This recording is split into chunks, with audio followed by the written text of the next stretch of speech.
Mark 11, Jesus was he was in Jerusalem. He was having his triumphant entry. It was a good thing. It was a good time. There was lots of celebrations.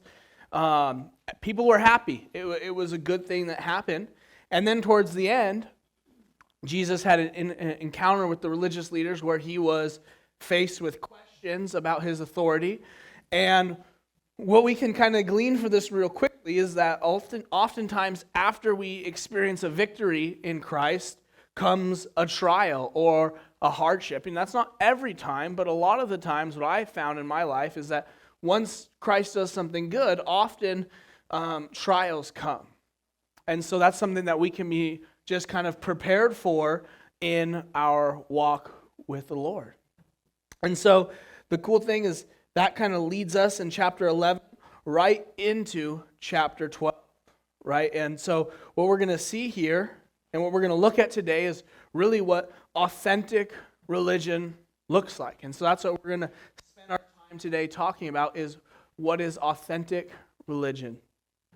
And so the first thing that we're going to look at is Jesus' authority of or over religion. So again, the first thing is going to be in verse 1 through 12, Jesus' authority of or over religion. And that comes from verse 1 through 12. Then he began to speak to them in parables. A man planted a vineyard and set a hedge around it, dug a place for the wine vat and built a tower, and he leased it to the vine dressers and went into a far country. Now at vintage time he sent a servant to the vine dresser that he might receive some of the fruit of the vineyard from the vine dressers. And they took him and beat him and sent him away empty-handed. Again he sent them another servant, and at him they threw stones, wounded him in the head, and sent him away shamefully treated. And again they sent another, and him they killed. And many others, beating some and killing some. Therefore, still having one son, his beloved, he also sent him to them last, saying, They will respect my son. But those vine dressers said among themselves, This is the heir. Come, let us kill him, and inheritance will be ours. So they took him and killed him and cast him out of the vineyard. Therefore, what will the owner of the vineyard do?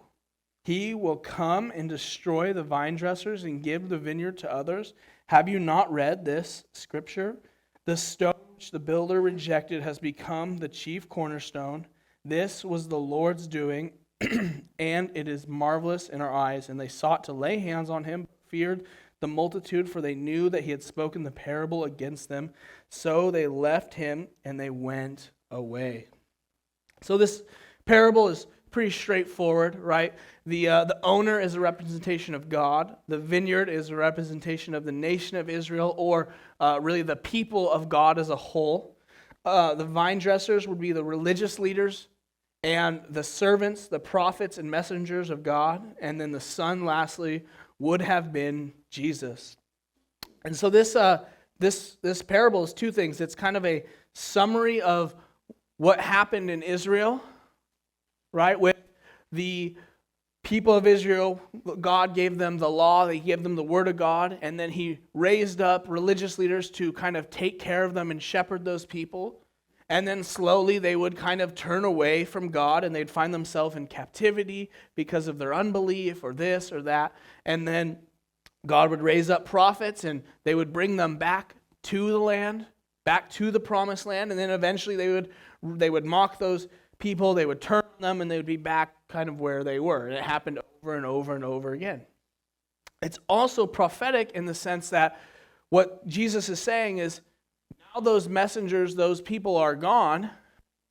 Now God has sent me, has sent the Son as the last chance to collect the fruit from the vine dressers.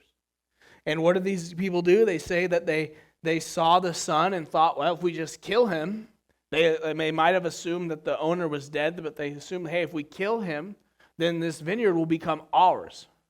And we will inherit it, because that's how it kind of worked back in those days. If the property was left unowned, then the people, residents, it would become theirs.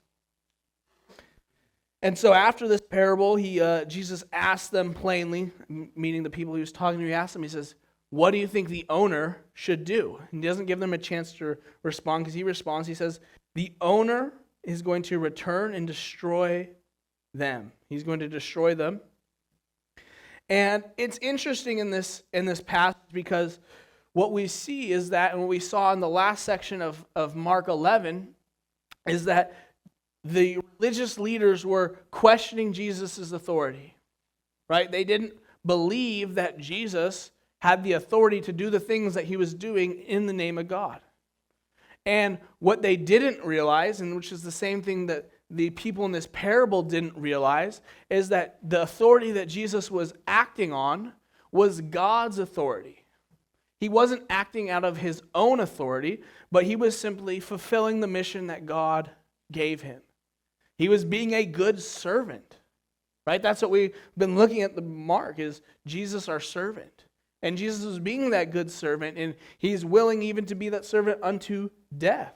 He prophesies of his own death here. And what happened is the people, the vine dressers in the parable, because they couldn't see the owner, because they couldn't see the God who owned that property, they just assumed, right, that his power, there was no power, and they had no respect for him. And just like that, the religious leaders don't see it, that God has given Jesus the power and the authority to do the things that he was doing in those times. And so that's where Jesus kind of gets his authority to say the things that he says, is that he is acting out God's authority on earth for him. Right? If Jesus was here on earth to do his own thing, that wouldn't serve us. That wouldn't do any good for us, because we would still be in the same place we are now. Right? If Jesus was here just to make himself look cool and, kind of make people think, wow, that's a really cool dude, that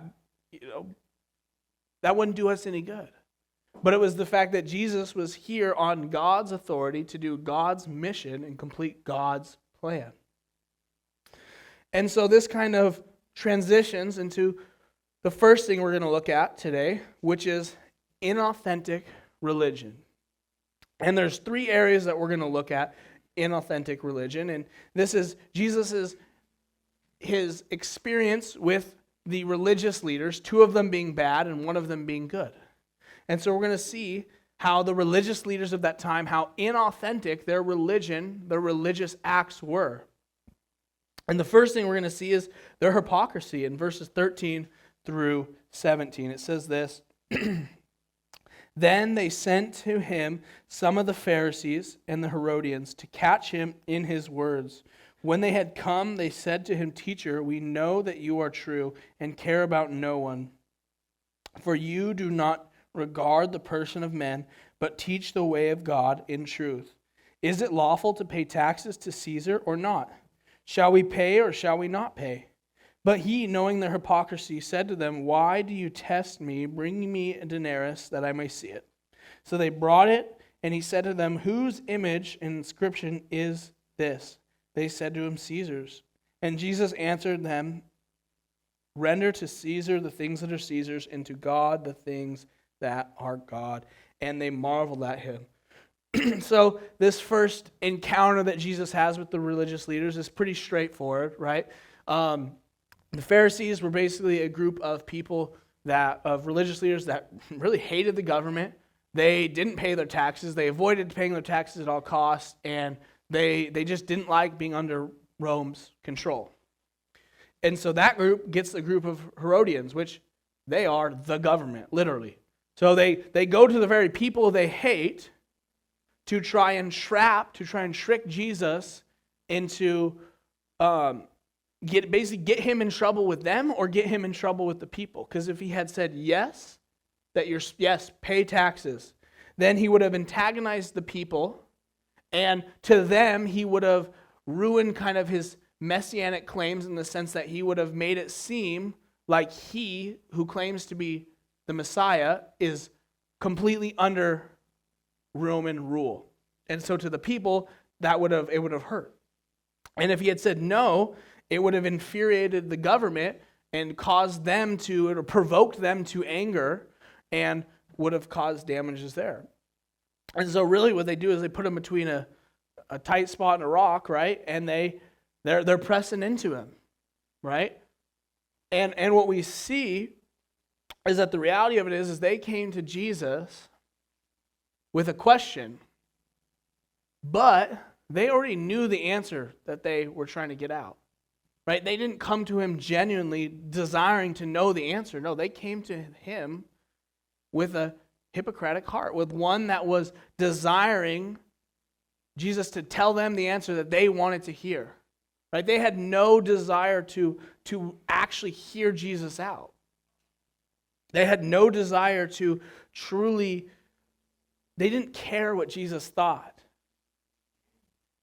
Right? They only cared about themselves. They only cared about what they were trying to accomplish. And that was to get Jesus thrown in jail, to get him off the scene. Because Jesus was flipping over tables. He was ruining their way of doing things. He was calling them out on the carpet. And so the first thing we see in inauthentic religion is hypocrisy.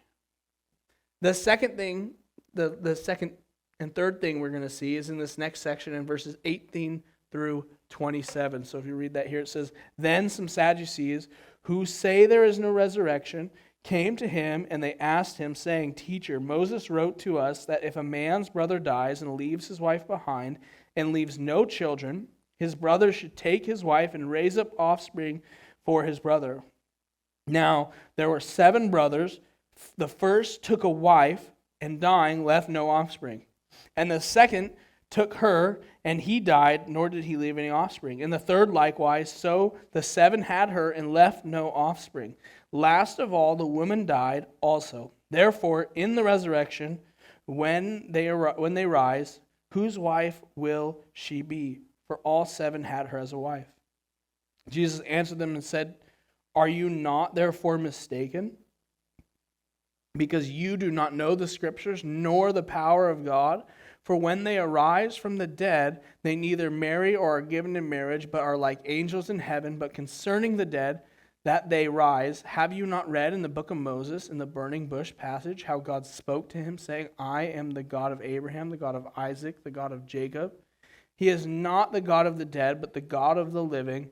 You are therefore greatly mistaken.'" So the second thing we see in inauthentic religion is ignorance of the Bible. Right? These are scribes, they're Sadducees, these are religious leaders who are supposed to lead the people of Israel in the law of God, yet they only believe the first 5 books of the Bible. So historically, they would not have believed the whole Bible. And if they couldn't explain something with the first 5 books of the Bible, they just chalked it up to not true. Right? They didn't believe in demons, they didn't believe in angels, they didn't believe in afterlife, they didn't believe in the soul, they didn't believe in resurrection. They were essentially very liberal religious leaders in those days. And their question is not really a question, it's more of a mockery. You know, one of my teachers at Bret Hart a long time ago, he used to tell me, he just tells us, there's no such thing as stupid questions, just stupid people. That was what his saying was. Whenever we'd ask a question, like, I think this is a dumb question. They'd be like, no, there's no such thing. Well, I beg to differ because this is a really dumb question. Essentially, what they're asking him is like, hey, how many angels can dance on the tip of a ballpoint pen? I mean, the question is just ridiculous. It's not a question, it's a mockery. Right? They're mocking the fact that Jesus believes in the resurrection and that he's basically prophesying that he will be resurrected. There's great danger in a lack of understanding the Bible as a whole. Because if we don't understand the Bible as a whole, if we don't take into account the whole entirety of the Bible in our lives, it's going to lead to 3 things. It's going to lead to misunderstanding. Right? You might read a section in the New Testament, And because you only ever read the New Testament, you don't truly understand what that scripture is saying because it's referring to things in the Old Testament. And because you don't have an understanding of it, you can't fully understand and grasp the New Testament. And when you have a misunderstanding, that eventually will lead to no understanding. Where you just don't have an understanding of the Bible and what it means.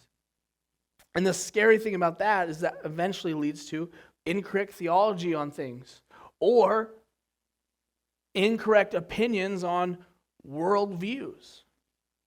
Right? You have an incorrect incorrect opinion on marriage because you don't know what God said in the first book. You have an identity crisis because you don't know what God says about you. And my point is that if you don't take the Bible as a whole in the context that it is, just like these people, the third thing we see is that you're going to be ignorant of God's power. That's what it says here. They do not know the scriptures nor the power of God. They didn't believe that God had the power to resurrect people from the dead. If they couldn't explain it in the first 5 books of the Bible, they just didn't believe in it. And the scary thing is that if you don't have an understanding, if you're ignorant of the power of God, then you really just view God as just a little bit better than yourself. And so then my question is, what happens when a scenario arises, a problem in your life comes up that is a little bit bigger than you? And it leaves you feeling hopeless. But your God isn't hardly big enough to handle that. What do? The reality is if we don't take God, if we don't believe the first verse of the Bible, then we will struggle to believe all the others. The very first book in the Bible, in the beginning, God created. If you don't come to terms with that, if you don't believe that, then when he gets to things where he talks about marriage and identity and sex, things like that, you're going to struggle to believe those things. When he talks about miracles, you're going to struggle to believe it. When he talks about coming judgment, you're going to struggle to accept it. Because the reality of it is if we don't take the whole counsel of God, then we're not going to be able to experience the full power of God. Without a true understanding of the Bible and what God says, when scenarios arise in life, we won't be able to hang. It transitions here because Jesus is now going to do what I believe is give them a foundation for authentic religion. A scribe in verse 28 comes to him and he says this, "Then one of the scribes came, and having heard them reasoning together, perceiving that he had answered them well, asked him, 'Which is the first or greatest commandment of all?' Jesus answered him, 'The first of all commandments is this, Hear, O Israel, the Lord our God, the Lord is one, and you shall love the Lord your God with all your heart, with all your soul, with all your mind, and with all your strength. This is the first commandment. And the second is like this, you shall love your neighbor as yourself. There is no commandment greater than these.' So the scribe said to him, 'Well said, teacher, you have spoken the truth, for there is one God, and there is no other but he. And to love him with all the heart, with all the understanding, with all the soul, and with all the strength. And to love one's neighbor as oneself is more than all the whole burnt offerings and sacrifices.' Now when Jesus saw that he answered wisely, he said to him, 'You are not far from the kingdom of heaven.' But after that, no one dared question him." And so we see here, I don't know why in my mind, I envision this being a young guy, but I just do, right? I don't know. I just imagine a young scribe comes to him. Because usually the young people are the people that are like going against the grain. And so everyone else is being mean to him, and he's actually being kind of nice to Jesus. So I just imagine I don't know.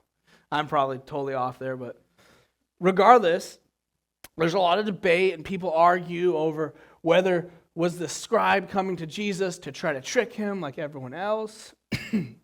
The important thing is to see how he responded to Jesus' question.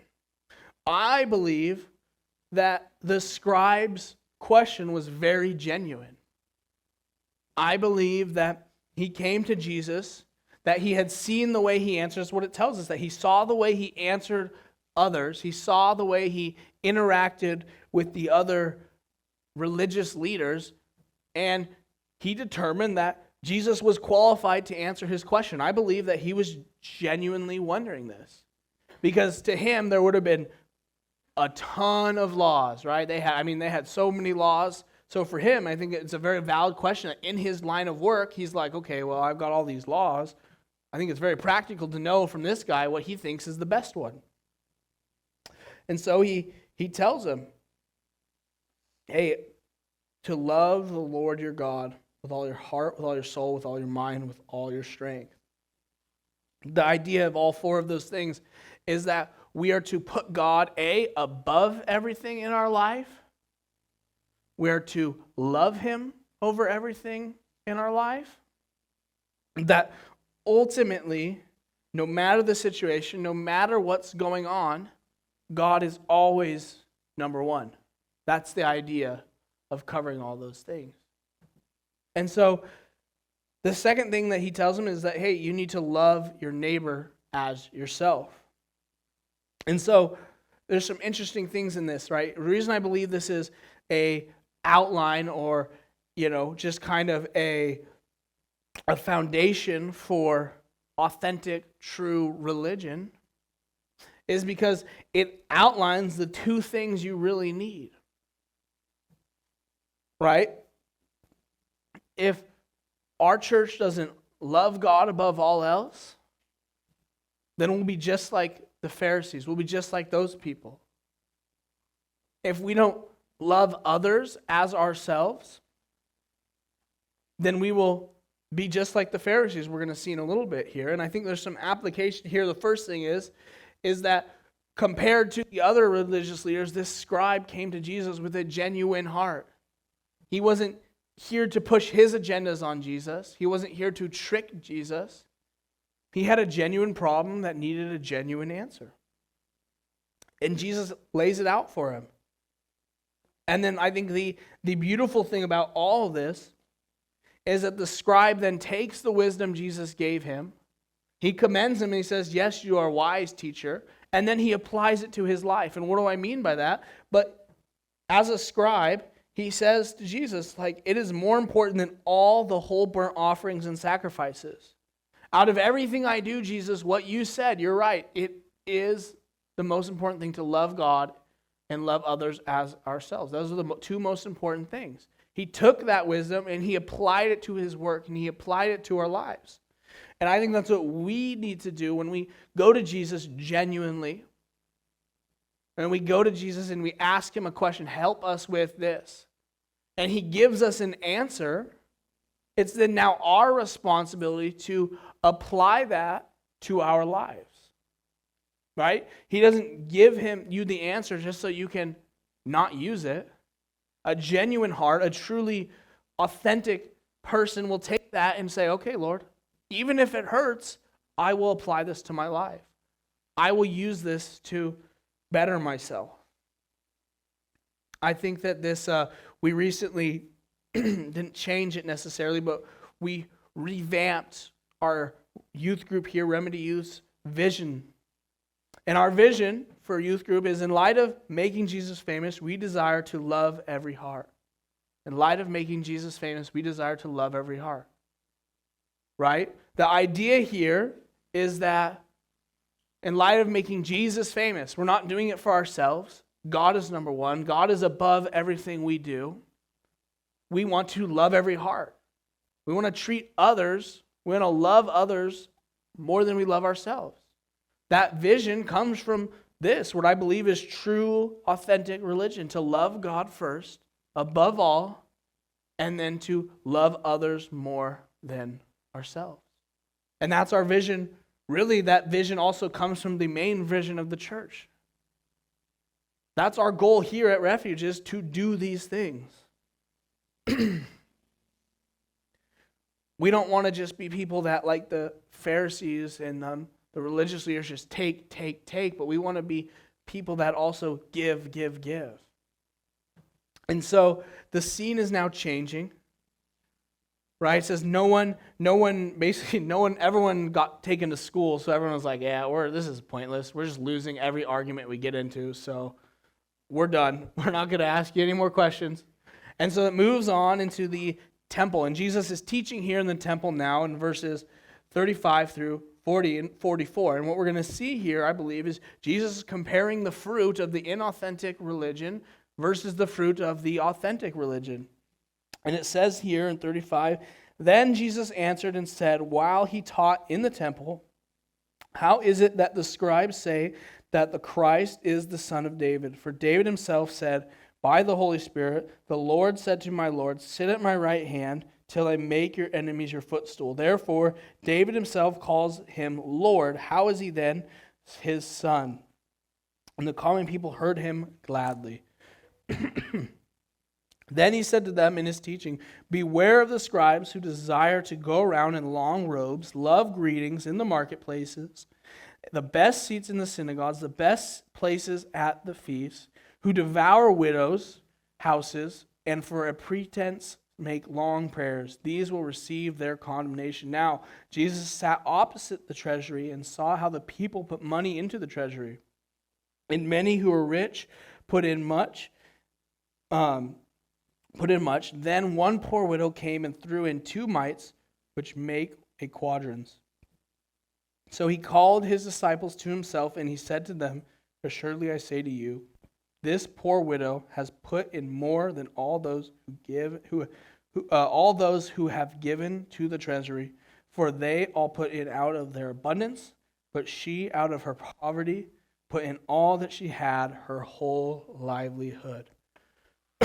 So Jesus begins his teaching in the synagogue, in the temple here, and he says to the people he's teaching to, essentially that thing about David and his son and the Lord. His question is this: do you know who I am? Do you know who I am? Right? The religious leaders thought that they knew everything about the Messiah. They thought they knew when he was coming, where he was coming. They probably thought they knew what color eyes and hair he would have. They thought they knew everything there was. But in reality, their pride, their hypocrisy, their lack of understanding, their lack of knowledge of God's power led them to miss who Jesus was. They didn't realize that was the Messiah talking to them. Right? What he's saying there in that small section is that I, Jesus, am the Messiah. I come from David's line. Yes, I am his son in that regards. But I am his Lord because I am one with God the Father in heaven, who is the Lord of David.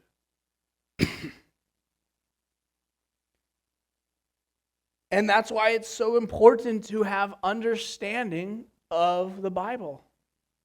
That right there. They missed Jesus.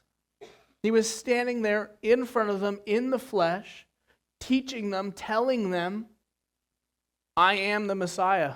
This is what I'm going to do. And because of their lack of understanding, because of their inauthentic religion, they missed Jesus. He continues on in this section, and he has some things against the religious leaders. He has some warnings for them. Right? Some bad things they do. The first bad thing they do is they desire nice clothes. Right? That's okay, you should dress nice, that's fine. But what they are saying here is that it was a heart thing. They desired nice clothes so that they looked the best. so that everyone would notice them. They wore long, flashy robes that screamed, "Look at me." They loved attention, right? They wanted all the attention. They wanted everybody to greet them. When they showed up to the marketplace, they wanted, every single person they saw to greet them and say, "Hey, how are you?" Blah, blah, blah. They craved the seat of honor. Wherever they went, they expected to sit in the best seat. They took advantage of widows, which means if they were willing to take advantage of people in the lowest moment of their life, they were taking advantage of everybody. You don't just get there one day. That's something that you practice. The last thing it says that they made long, empty prayers. I read a quote that was basically like, if your prayers are so long and they go on for 20, 30 minutes, you need to pray more because it's probably been a while since you talked to God. And I thought that was very eye-opening and like, yeah, And so, what is the fruit of this? We could spend our time and we could go through why each of those things are bad, but we all know that. So what is the fruit of the religious leader's ministry? It's serving self.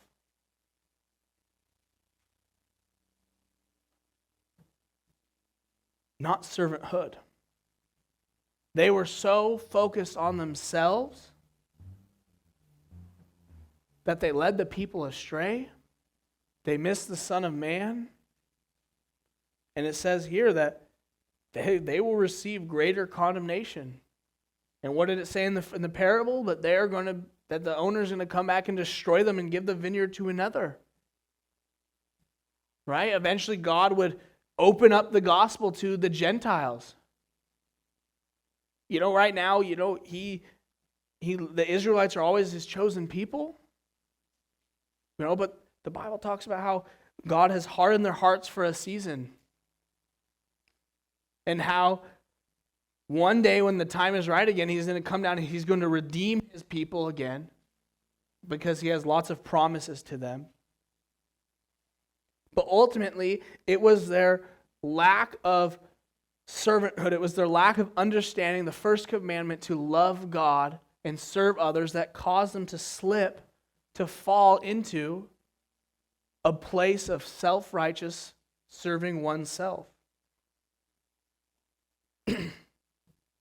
Now, Jesus kind of flips it and he compares it, right? He says he looks at the treasury where people were giving money. And he sees a bunch of rich people who gave a lot of money, and they're probably.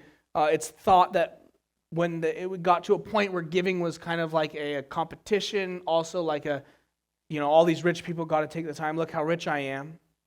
And then there's this one little widow, who she comes and she drops her 2 mites in the jar.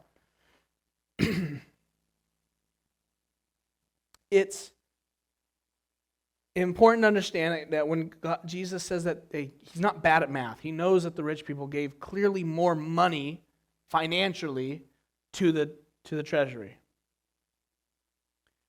Right? 2 mites would have basically, if somebody was there watching, a lot of the times it was so little that the people wouldn't have accepted it as an offering. They would have been like, no, that's not enough money. That's how little money she gave.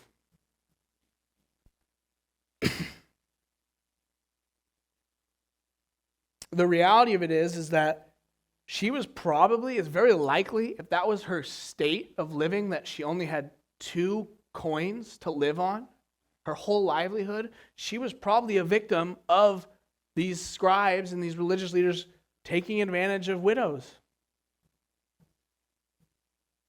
More than likely, that's probably where she was at. But what this teaches us is that God, Jesus, when we give, he doesn't look at the amount we give. That doesn't impress him. That's not what matters. What he looks at is he looks at our heart. It's all about giving genuinely.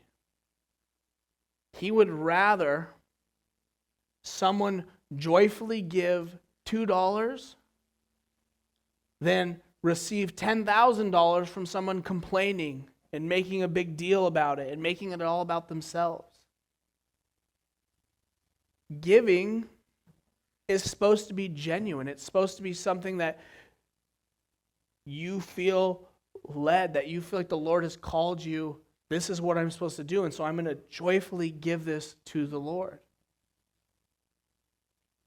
And she gave everything.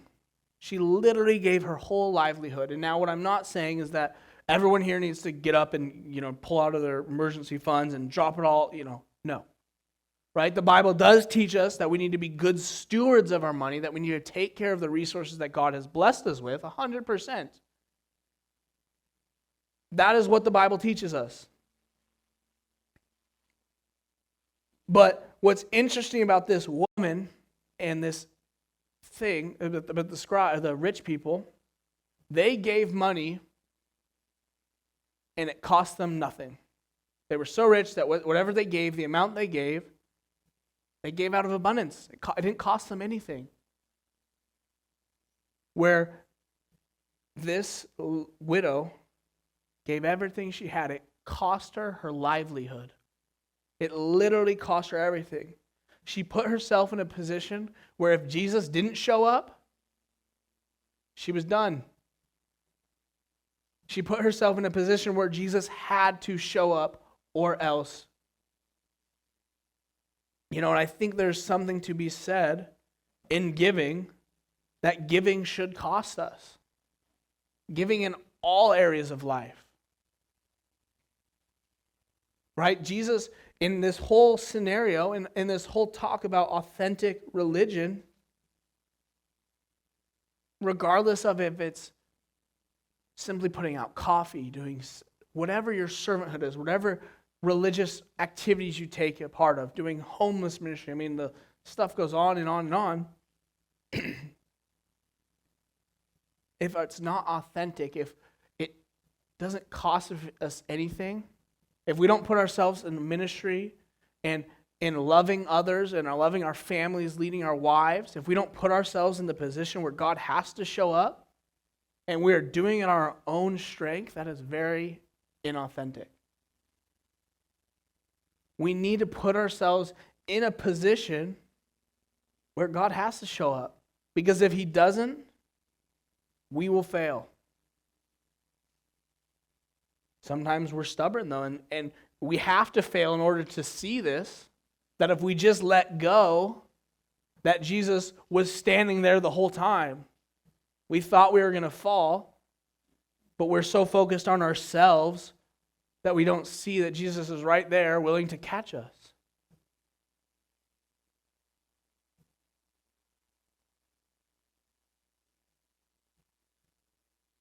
Jesus is preparing Himself to die on a cross for these people. Right? That's where this book eventually leads to. We're getting closer.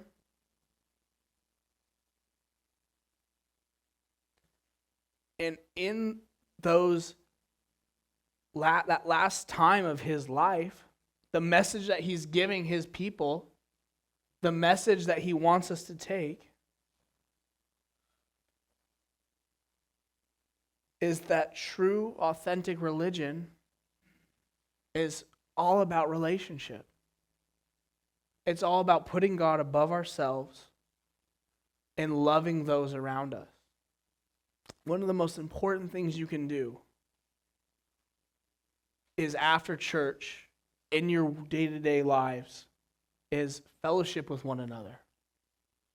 I can't tell you how many times I've been encouraged just talking to so-and-so about XYZ, non-planned or whatever it may be. That is one of the most important things we can do. I was working on Thursday morning here, and Robbie showed up, and we just hung out and talked. He got off work early, so he just was like, I'll go bug them. And it was it was sweet.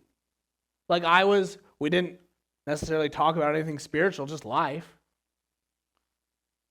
But it was this just refreshing time where, two Christians are just hanging out. They're setting aside their desires, their time, their things they're doing to just love on one another. And that's so important.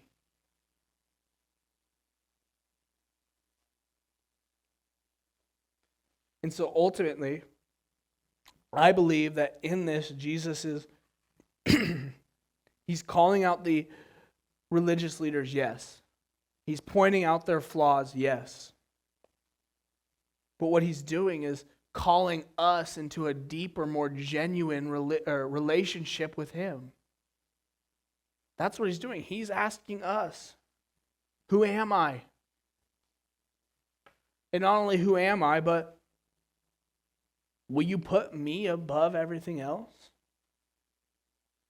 And then when you're filled up, will you go minister to those around you? That's what he's asking. Will you stop taking, and start giving? And I understand some people are in a season where they just need to receive. They need to be filled up. They need to be refreshed. But at some point, you will be refreshed, and it's at that point that you need to start to pour out on other people.